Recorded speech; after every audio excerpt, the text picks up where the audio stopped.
Well, hello everyone. This is John Byrne with Poets and Quants. Welcome to our Center Court event.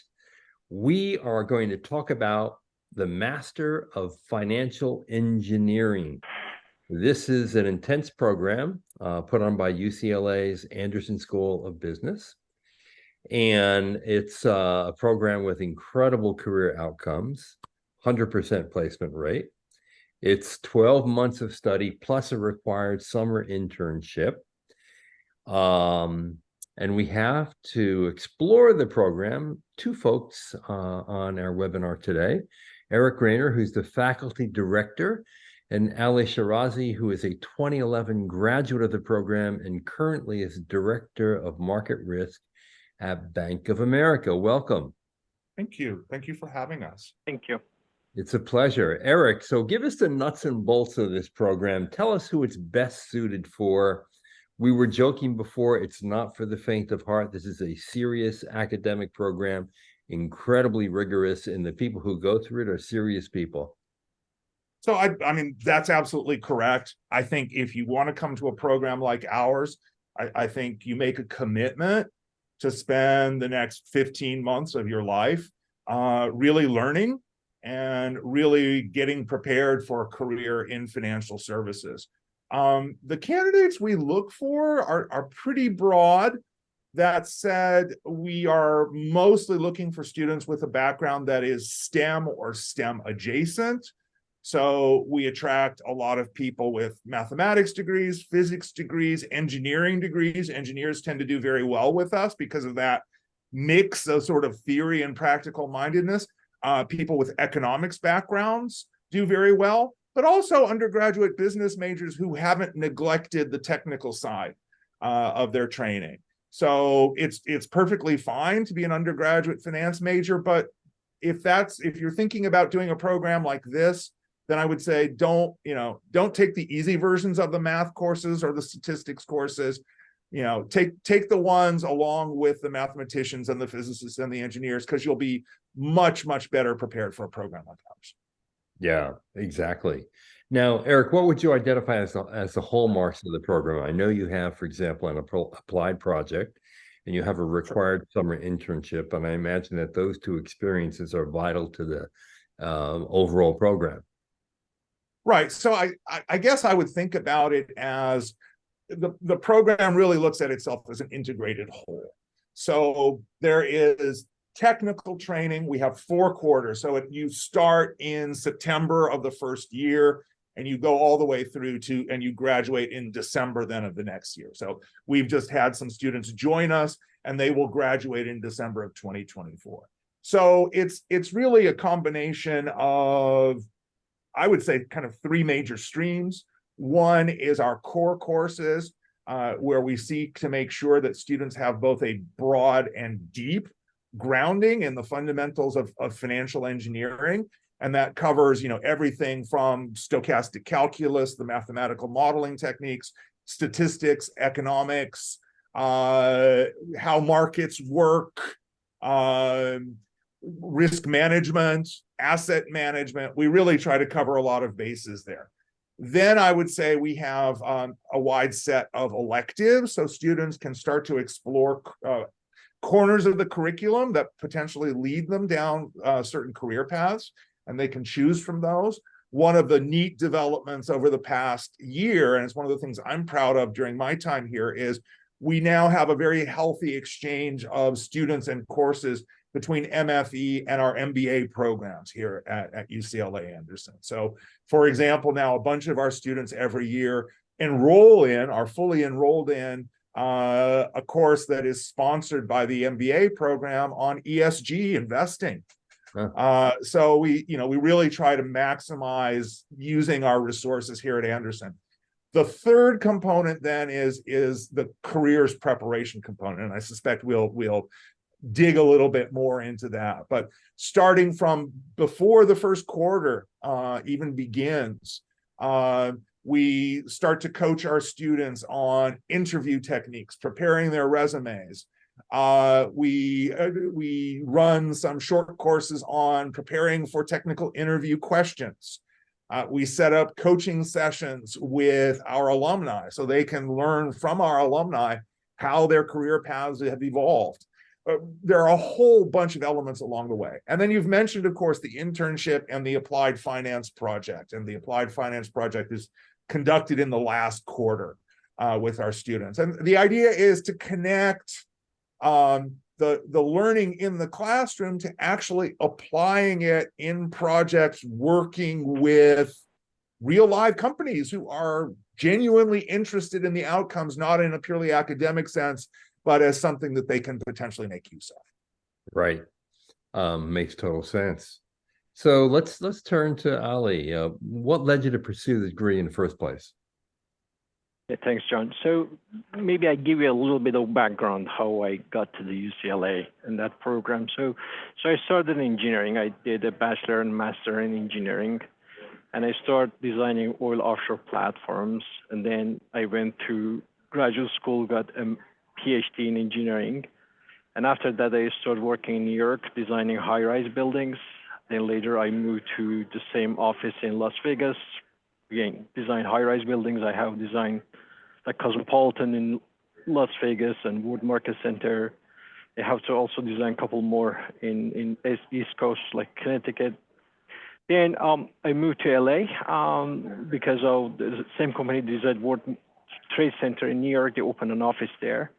And then 2008 hit, and we closed down the office. Then I always wanted to start my own. So a friend of mine, we got together, we started a company. And it was great. It just started doing very well. We designed laboratories for Boeing and Northrop Grumman and mansions for wealthy people.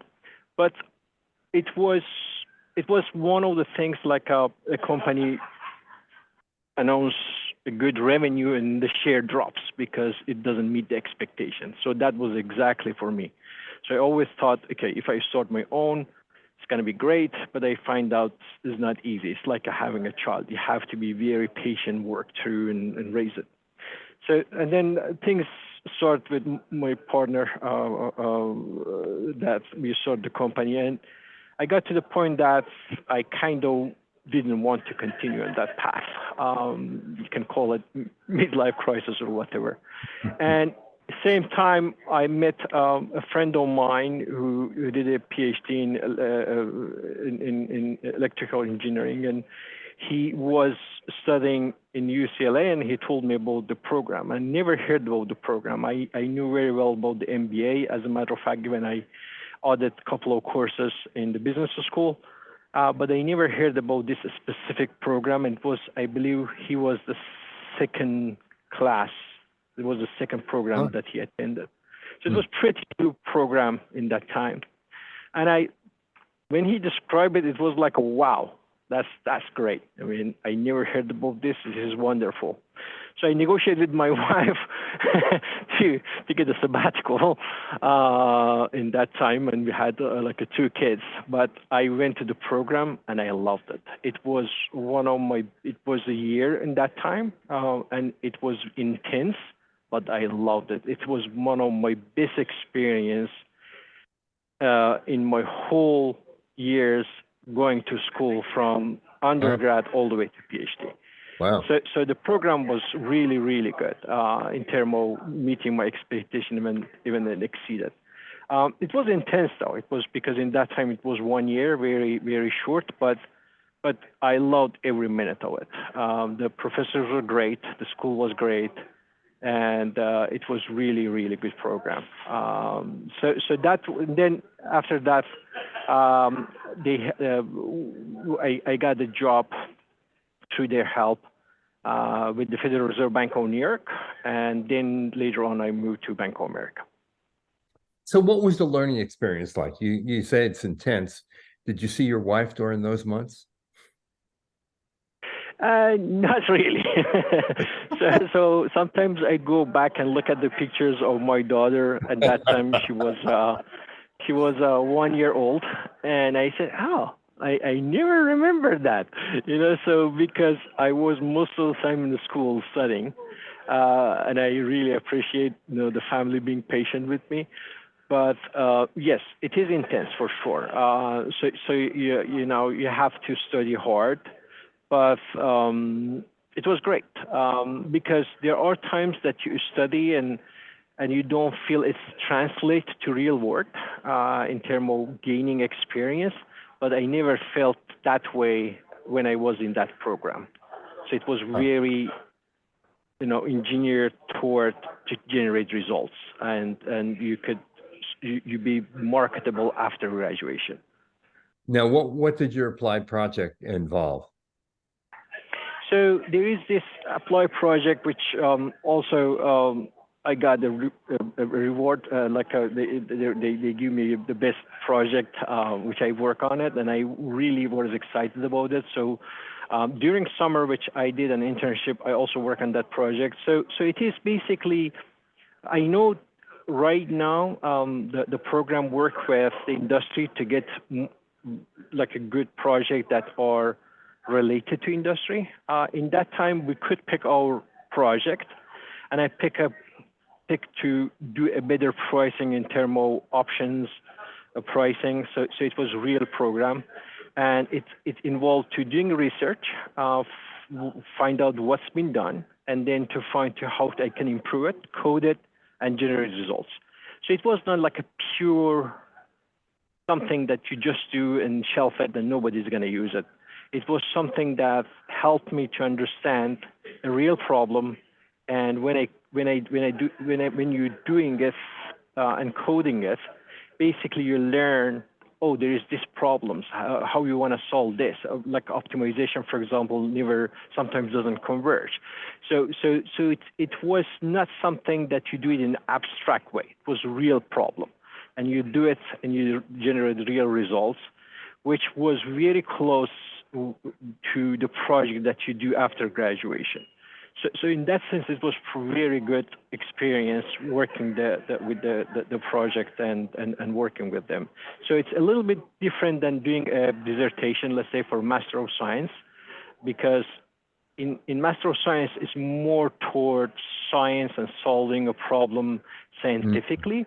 Here is more engineering. It's a real problem that you're going to face with a lot of limitation in terms of practicality, computation power, computation time, lack of data, all of that. So it is real. And the challenge sometimes is not finding the best solution in isolation rather than the optimum solution under a lot of these restrictions.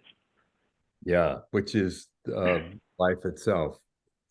Eric, one of the things I noticed about the program that I sense is extraordinary is the 4-to-1 student to faculty ratio.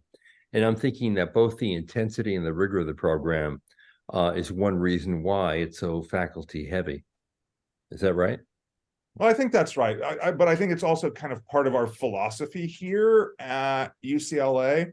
I mean, we are a public university, which means, we have to be a little bit more careful than some of our private competitors about how we allocate resources. But we think it's important to make sure that our students get exposure to faculty in relatively small settings. So in other programs that I've seen, the core course lectures can be 80 students, 100 students, and we're averaging for our core courses lectures with about 40 students. Yeah. So that that, for example, I teach one of the core courses in the second quarter. Ali will know it. I teach the derivatives course. I also run the AFP, the Applied Finance Project, at the other end of the program. And it's just really nice to be able to interact with my students and get to know them one-on-one. And I mean, of course, you have to maintain a certain amount of professional distance, but getting to know my students on a first name basis, joking with them, teasing them, getting to know, that a lot of my students are just exceptionally bright. Yes. I think it makes a difference in how we approach the program and in the outcomes. Yes, exactly. Speaking about the outcomes, give us a little sense of the careers curriculum. You mentioned earlier that there is a a careers track, so to speak. Sure. So as I mentioned, it starts even in the summer before the students are formally enrolled. And there are, I think, 10 different, what I would call streams, sessions conducted during the pre-program, again, on things like interviewing skills. One of the cool things that we've introduced is we actually have a most of a day session on etiquette. So just especially a lot of our students maybe come from different backgrounds and aren't necessarily as comfortable or as experienced with the business environment. And we try to give them some tips to help negotiate, even things like how do you eat lunch at a business lunch? That I think it's a differentiator for us. Yeah. What would be some other things I would mention maybe from the careers program? I mean, there are so many elements, as I said. Is it one-on-one coaching? Yeah, the one-on-one coaching, which starts there, right, and actually continues through the entire program. So, and it's really kind of, there are some elements where we say we're going to pair you, and it's important that you get a minimal amount of exposure in the coaching sessions. But then it's also on demand, and we maintain a coaching team, including our secret weapon in New York, who is very, very, very, very closely tied into the financial services sector. So another differentiator there is we ask our students, when you get an offer, and it's an offer you're thinking about taking, please talk to one of our career coaches, and they're going to give you hints on, yeah, that's a pretty good starting salary, or what about a starting bonus? Yeah, this company maybe their base salaries are a little bit lower, but they make up for it in bonuses later. Or we've seen that you have a chance of negotiating that base salary up 5,000, 10,000, a little bit more. And that, again, I think is a differentiator for us, because it really helps our students be confident that when they accept an offer, it's a good offer, it's a right offer for them. And that's one reason why, the average base salary for our 22 graduates, we've kind of finally crossed the point where those statistics are meaningful, was 122,000, with a total first year compensation before any end of year bonus. So, starting salary plus joining bonus, moving allowance, what have you, it's about 137,000. So that's not bad for a 15-month investment. Yeah, totally. Now, Ali, can you share with us how career services helped you land your new job? Yeah, sure. So it's a very good point. I remember when I started, I was looking into a couple of programs, and I talked in that time with somebody that I know, graduated from Stanford, similar program, and he told me one of the problem was the program was not in the business school, and they did not have any service helping a student to place them, and he was looking for a job. So it was very important for me when I selected the program to offer that service, and it turned out to be very valuable service that UCLA and MFE offered. So they brought, for example, during the year, they brought a lot of people to talk about their experience from industry. And as somebody who wants to switch from one field to another field, it was very important for me, because I did not know, like, for example, when I apply, if they call it finance department versus, let's say, global market, what's the difference? I could go and read about it, but still I had no good picture, in terms of like a big bank, how it works. So that was one. And then the second, they helped me with my landing my internship. So for example, I got an internship from Federal Reserve Bank of New York, which I did not apply. So It turned out that they sent all the resume books to them, and they picked a couple of people and asked us to apply formally. And I came and I got accepted. And then after internship, they offered me a full-time position, which was great. So without their help, probably I would not land at that job. And given the program is kind of tense and short, you definitely need help for somebody to help you with the process, because you do not have a lot of time to learn all this new stuff and at the same time apply and do your own research. So it's very important to get all the help as you can as a candidate. That's great. To give you some idea, we just a few weeks ago sent out our resumes of both our graduating class and our incoming class. Obviously, there are two different sets of positions we're looking for. Full-time for our graduating class, but internships for our starting class. And we sent them out to about 1,300 employers. Wow. Yeah, that's great. Now, Eric, what do you think those employers most appreciate about your graduates? That is a really interesting and it's a really fun question, right? What I hear pretty consistently is employers are, and shouldn't be taken wrong, but our employers are pleasantly surprised, right, at just how technically strong our students are. You know, we're not marketed as much maybe as a few other programs, and we've been around a little bit shorter time, about 15 years. So, you know, people aren't necessarily expecting UCLA to have candidates who are just as strong as those from Columbia or Chicago or Berkeley. Stanford's program doesn't exist anymore. So we hear that employers are just very pleased. Again, we pack so much into this program that we're really able, I think our curriculum stands with any curriculum of similarly situated programs. The other thing I'd probably mention is, and it's more, I think, a testament to our students coming in and then our working with them on the career side, is I just think our students are well above par in terms of communication skills. Yeah. I mean, there's still a lot of learning to be done, and we work with them during the program, but compared to students I've seen in other programs, ours, I think, are a little bit ahead. Yeah, that's great. Now, Ali, I wonder, looking back at the program and your experience in it, could you say what you considered to be the most valuable things to gain from it, and what has the most impact on you today? Sure. So, as I mentioned, I did not have any background in finance, so it was mostly technical and STEM kind of. So for me, there was two things that kind of it was very important. One is to get like kind of bird's eye view of the new train, and get a good view of what's going on, and have a general understanding of how the financial market works and how a quant or somebody with quantitative skill can fit in.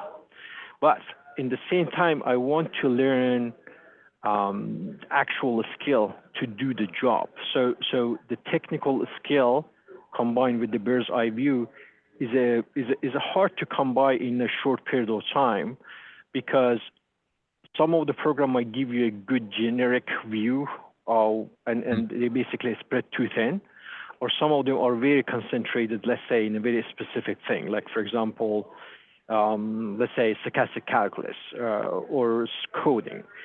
But I believe UCLA did a really good job providing both, give you a good perspective by some of the courses, like, for example, we had this empirical finance that talk about like a general finance, or they give us a half a quarter accounting. So I know before that I have no idea what the accounting is really, or how it works.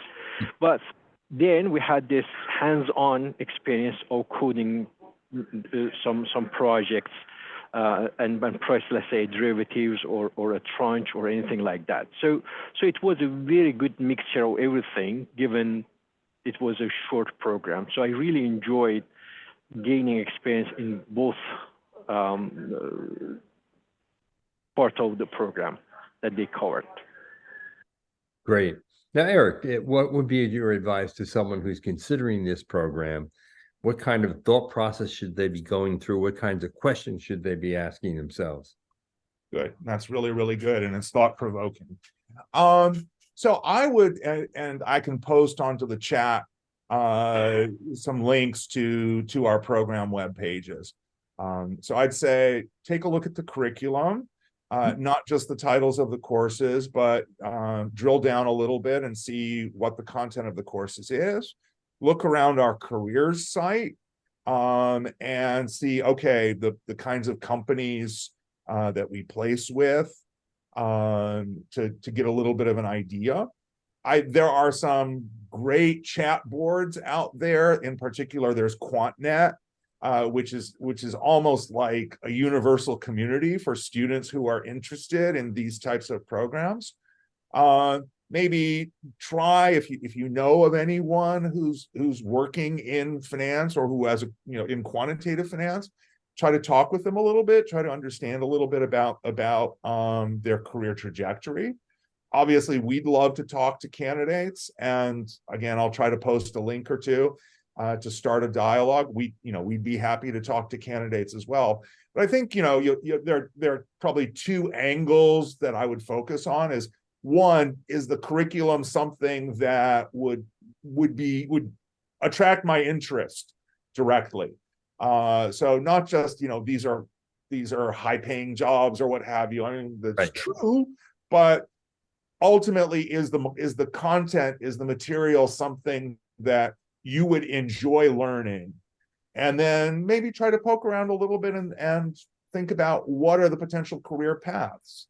Where could this lead you? Risk management, asset management, sales and trading, fintech. I would say, a really good signal up front is, are you interested in markets? Do you look at the financial pages? Do you occasionally glance at the Wall Street Journal? Do you notice things like employment or S&P 500? Have you done a little investing on your own? Those are really great signals for someone who potentially should consider going down this path. That's great advice. And reach out to Ali. You'd be happy to talk to them, I'm sure, about the program in depth. And I'm sure there are current students who may spare a little time between talking to their wives and their children and studying, who could offer a frontline view of what it's like to be in the program. Eric and Ali, thank you so much for joining us today. Learned a lot about your program. Again, this is the Master of Financial Engineering at UCLA's Anderson School. Check out the webpage. It's very detailed. You get a really good view of every single course you would take in the program, and a lot of stats as well. So thank you, guys. So I've just posted the link. Please copy it before the window disappears. And please have a look around. There's also a place for you to sign up to get on our mailing list and learn more about the program. Thank you. Thank you so much, John, for having us and for being a really cool host. Hey, thank you so much. And for all of you out there, you've been watching our webinar on the Masters in Financial Engineering at UCLA Anderson. If you're interested, follow up. Check out the webpage. Call up Ali at the Bank of America and call up Eric at the school. They'd be happy to talk to you. All right. This is John Byrne with Poets and Quants. Thanks for watching.